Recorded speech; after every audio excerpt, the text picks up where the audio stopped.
इस क्वेश्चन को देखिए, इस क्वेश्चन में कह रहा है कि ये हमें रिएक्शन दी। अब खास बात ये एलिमेंट्री रिएक्शन दी है, बोलिए हाँ। और एलिमेंट्री रिएक्शन में जो कोफिशिएंट्स होते हैं उनको ही हम पावर में लगा देते हैं, भूल गए हो क्या?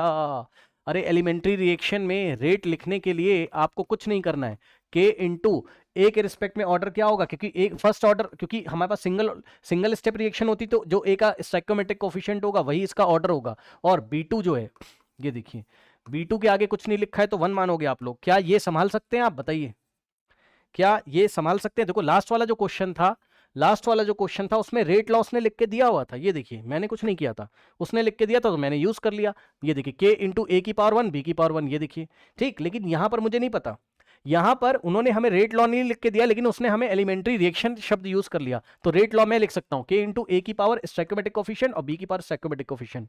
एम और एन यहां नहीं आएगा क्योंकि एलिमेंट्री रिएक्शन में जो उसका स्टोइकोमेट्रिक कोफिशिएंट होता है वही पावर में चला जाता है, और टोटल ऑर्डर जो आ जाता है रिएक्शन का वो आपको बताया गया था। टोटल ऑर्डर जो आएगा reaction, total order of reaction morning की क्लास में बताया गया था कि एलिमेंट्री रिएक्शन का जो टोटल ऑर्डर होता है वो ए का स्टोइकोमेट्रिक कोफिशिएंट और यहां इसके आगे जो इसका सम होता है, अलजेब्रिक सम होता है। याद आया कि नहीं आया? तो वही तो है, टोटल ऑर्डर हमारे पास 3 आ जाएगा, ठीक। यानी कि जो n की वैल्यू है वो 3 आ जाएगी यहां पर। और उसने फिर हमसे क्या बोला, the volume of the reactant vessel is reduce by the factor of 3। मतलब समझो कि वॉल्यूम को उसने रिड्यूस कर दिया, यानी कि 1/3 टाइम्स कर दिया, तो x की वैल्यू कितनी आ गई? 1/3 हो गई, ठीक। n की वैल्यू तुम्हें पता है 3, और यहां से तुम r न्यू तुम निकाल सकते हो, क्या हो जाएगा बताइए? 1 अपॉन x की power n times r initial. तो यहां से अगर तुम सॉल्व करोगे तो 1 डिवाइडेड बाय 1 x की जगह हम लोग क्या रखेंगे यहाँ पे? 1/3, ठीक। 1/3 की पावर और n की जगह ऑर्डर हमारे पास टोटल कितना है रिएक्शन का? टोटल ऑर्डर रखते हैं यहाँ पे 3 और इंटू आर इनिशियल, तो आ जाएगा 27 टाइम्स आर इनिशियल, ठीक है। तो जो न्यू रेट होगा वो हो जाएगा हमारे पास कितना स्टूडेंट्स यहाँ पे? 27 टाइम्स। कोई समस्या नहीं होनी चाहिए, ठीक। इसी क्वेश्चन को अगर आप डिटेल में करते तो कैसे करते स्कूल में? देखिए इसी क्वेश्चन को अगर आप कैसे करते, इसी क्वेश्चन को अगर आप डिटेल में करते तो कैसे करते बताइए? डिटेल्ड, हाँ।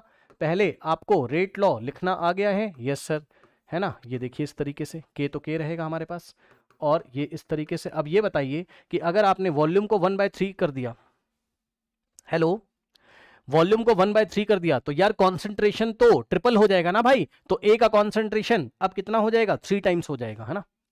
ये देखिए रेट इज इक्वल्स टू के। अब हम लोग ए नहीं रखेंगे, अब यहां 3a रखेंगे, और ऑर्डर जो है ए का वो वही रहेगा, मतलब ए के रिस्पेक्ट में जो ऑर्डर वही, और बी का भी 3 टाइम्स हो जाएगा। नहीं समझे? क्योंकि उसी कंटेनर में ए भी रखा है बी भी रखा है, तो ए और बी दोनों ही वॉल्यूम का 1/3 फील करेंगे और अपने कॉन्सेंट्रेशन को ट्रिपल कर लेंगे। ऐसे आप सोच लीजिए, ये इस तरीके से।